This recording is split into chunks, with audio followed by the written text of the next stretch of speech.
This is Tomonews for Wednesday, February 1st.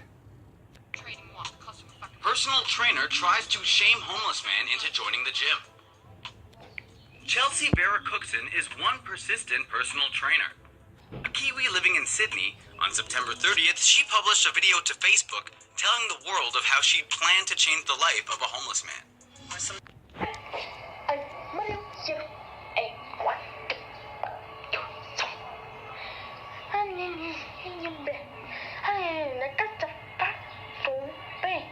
I don't see a mom, would I?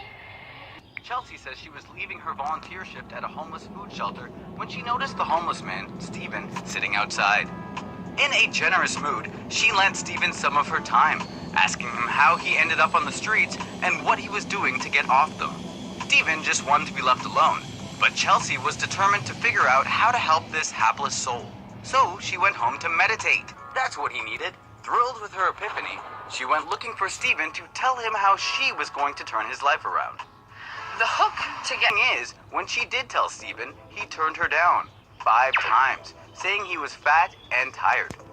So it's up to the internet to let her know how misguided her pure intentions are coming off. Sushi restaurant butchered for posting video of how it's made. Are you a fan of sushi? How about sashimi? Yummy! If you are, then it couldn't hurt to know how your favorite Japanese dish is made. Well, couldn't hurt you, that is. This turbot fish, on the other hand,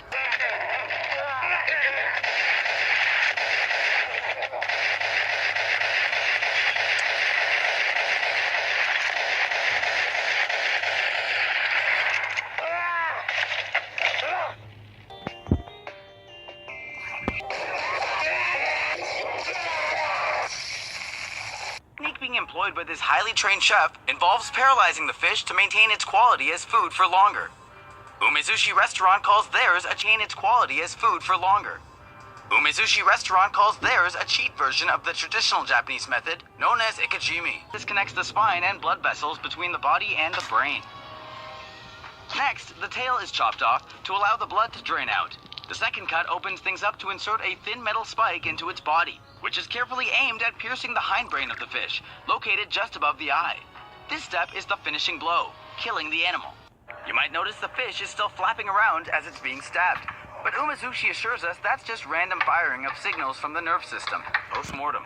The restaurant claims the method stops signal transmission to the muscles, delaying rigor mortis from setting in to maintain a soft texture.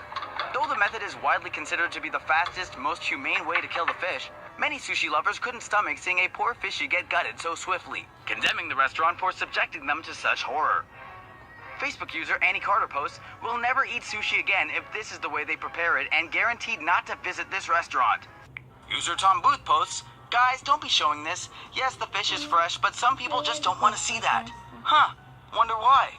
And user Wesley Ryan Neal takes the cake, posting, "Found that quite distressing. I love Umezushi, but not sure you should really promote your Facebook in this way." Though bothered by the visual, Wesley goes on to say, "Excited to visit your restaurant again next Friday. Make sure you have plenty of eel in." Smiley face. There's all the logic here. If you're okay with eating the dish, what's so distressing about understanding how your meal is prepared? You're not even doing the killing. Could it be that witnessing life being stripped away from a... You're not even doing the killing. Could it be that witnessing life being stripped away from a living creature forces you to consider the pain and suffering it must go through for you to treat your taste buds? Or are you just squeamish when it comes to seeing blood drain out of a live animal?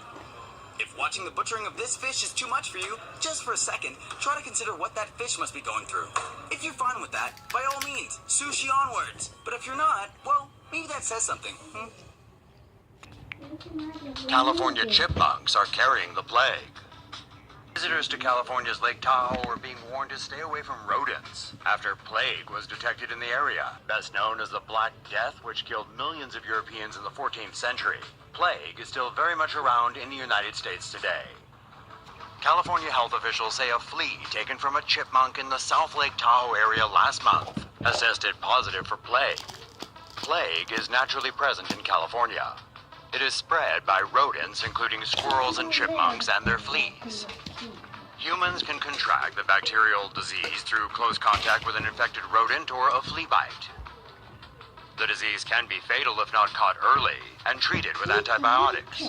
Symptoms usually occur within 2 weeks of initial contact and include fever, nausea, weakness, and swollen lymph nodes. Plague is most commonly found in rural areas of the West, and an average of 7 human cases are reported each year.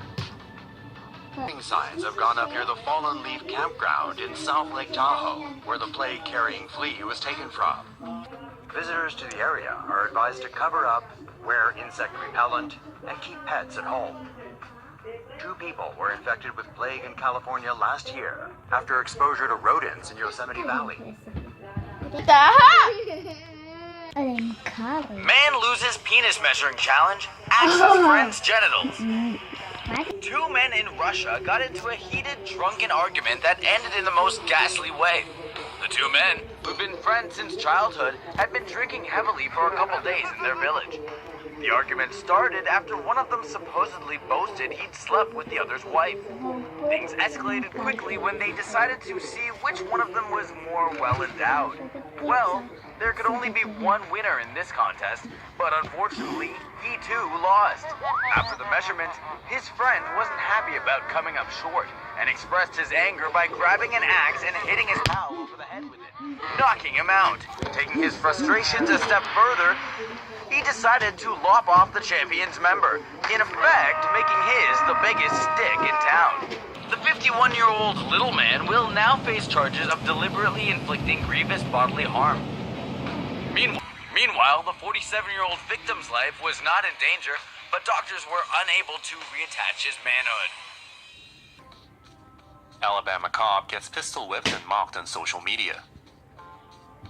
Alabama police officer was pistol whipped with his own gun during an altercation on Friday. Not long after the incident, pictures of the bloodied officer became the subject of online mockery. The plainclothes Birmingham detective was investigating a string of burglary cases when he stopped a GMC Yukon on Parkway East near Roebuck Plaza. The officer told the driver to stay inside the vehicle while he waited for backup, but the driver got out of the vehicle despite the officer's orders. After a verbal exchange, a fight ensued and the driver pistol-whipped the officer. Then he and his companion fled the scene. Before long, photos of the unconscious officer began to appear on social media, with several tweets and Facebook posts cheering for the attacker. Police and other netizens were outraged by the mockery. The president of the local Fraternal Order of Police said that if the roles were reversed, there would be a riot.